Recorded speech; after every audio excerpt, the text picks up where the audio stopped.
those people that looks in the course guides and decides what golf course you're going to play by the slope rating? The higher the number, the more difficult the golf course is going to be, and that's going to be your challenge. Do you even know what a slope rating is? How do they come up with that number? Well, I've been one of those people for most of my life, and I was curious about how they came up with that number myself. So I went right to the source, Craig Lowry of the Ontario Golf Association, and he kind of walked me through the whole process. This is a shot length table for the male scratch and bogey player. The scratch hits at 230 carry with 20 yards roll for 250 total on his tee shot, and his second shot he hits at 200 yard carry with 20 yard roll for 220 yards on his second shot. And as you can see, that 470 is actually the recommended par length. So holes 471 and longer would actually be par 5s.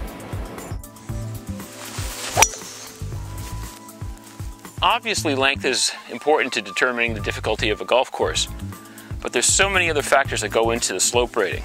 These are all the elements that we rate across the top here. This is a tab from our course rating guide. So as you can see, we have roll, layup, and layup can be forced or by choice. We've got topography, fairway, green target, R&R, which is rough and recoverability.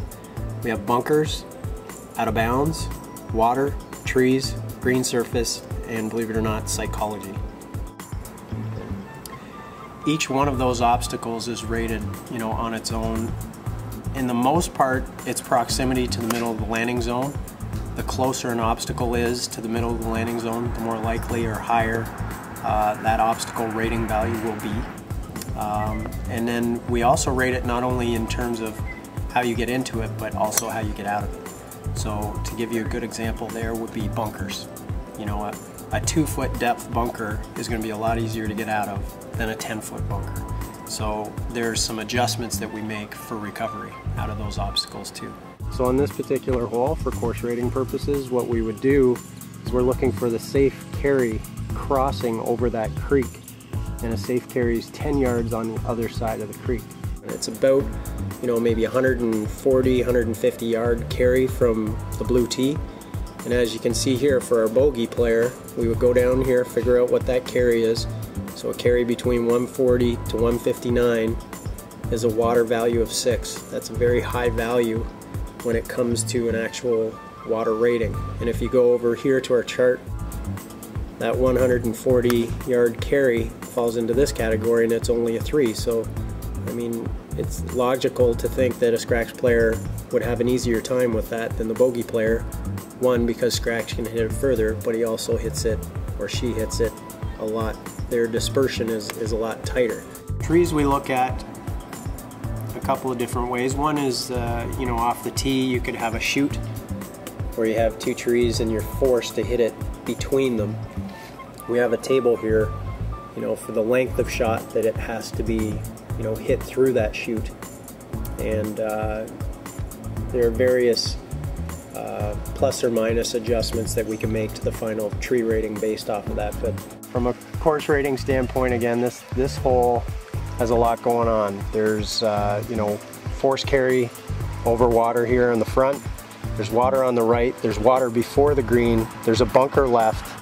So what we would do is go to the middle of the scratch and bogey players' landing zones, measure the obstacle to the middle of that landing zone. So what we're trying to determine is proximity of the obstacle to the middle of each the bogey player and scratch players' landing zones. And then once we have all the obstacle rating factors plugged into the software, it crunches 2 numbers for us. It crunches, one, the course rating, which is the scratch player's expected score. And it also produces what we call the bogey rating. A lot of people don't hear about this bogey rating, but the bogey rating is basically the expected score for the bogey player from that particular tee. So if you could imagine what it looks like on a graph, a course with a slope rating of 155 is a very steep line because we expect the scores between bogey and scratch to be much different. Whereas, a course with a slope of 113 or 115, we expect the scores between scratch and bogey to be very close together, so it's a flatter line. Okay, so maybe it is a little bit like rocket science. But at least now we all know how they determine the slope rating at golf courses.